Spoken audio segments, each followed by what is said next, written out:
Joining us right now to discuss it, Congressman from the Arizona 3rd. He is Congressman Ben Quayle. Sir, a pleasure to have you on the Dana Show. Thanks for having me, Tony. No, an absolute pleasure. First things first, let's take it from a general point of view. Your thoughts on the court's ruling? Well, it's sort of a mixed bag. I'm really happy that it upheld the core components of 1070, but I think that in its ruling, it has really left open some confusion on the part of what's going to happen with the application of 1070. So you have a situation where you have the ability during a normal stop for other reasons, if there's a reasonable basis to think that somebody might be here illegal, to ask those questions for further documentation. And if they are here illegally, then you are supposed to turn them over to ICE.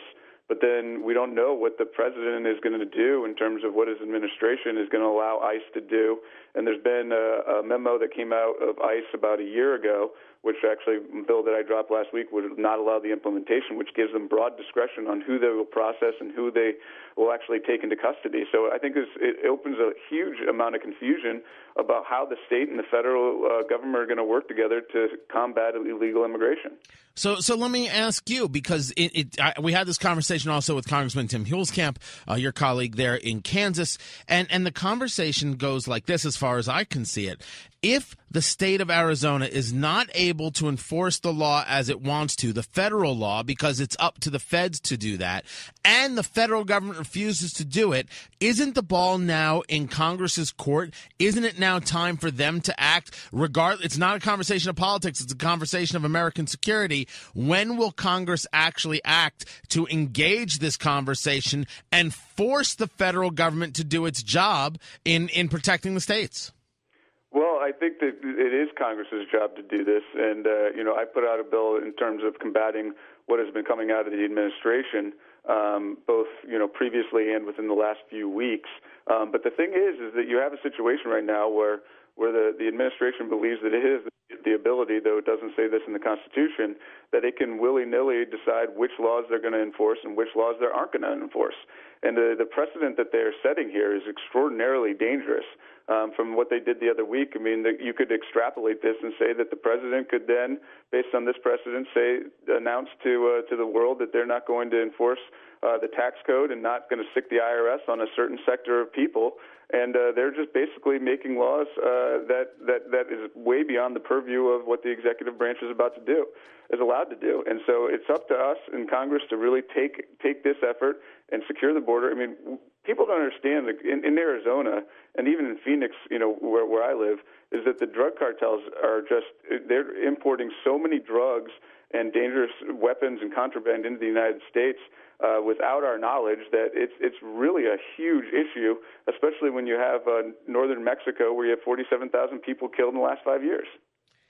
We heard Governor Jan Brewer. She gave a press conference at the top of the hour. We're speaking with Congressman Ben Quayle of Arizona, saying that it was the key component was upheld. Yet you bring up the most sobering of facts, the amount of people killed. I was discussing earlier that it seems that the Arizona border is coming more and more north every single day. What will be the next step for the people of Arizona? How are they going to react to this decision, and how are they going to ensure their own security and safety? Well, I think that the state and local law enforcement agencies are going to continue to apply what was upheld within the Supreme Court's ruling, and we're going to continue to take initiative to make sure that we are combating at the state and local levels the drug cartels and the human smugglers who are coming up through the Tucson sector. But really, it's got to be the federal government. And unfortunately, we've had so many different things coming out of this administration that has really hampered our ability to get operational control of the southwest border. Right now, it's only 40%. You had a memo that was leaked to the Washington Times a few weeks ago that the Border Patrol agents are now given discretion on whether when they're apprehending illegal immigrants crossing the border, whether they just turn them back south or whether they actually properly process them. And so you also have the Secretary of Homeland Security who was going against my bill and Congressman Bishop's bill that gives Border Patrol agents actual access to federal lands without prior written approval from the Department of Interior. So, and sometimes that's taken up to upwards of 4 months. and there's about 370 miles of Arizona border that's federal lands that Border Patrol agents can't take motorized vehicles on until they get prior written approval. It's just insanity. I think that's a very good definition of it, sir.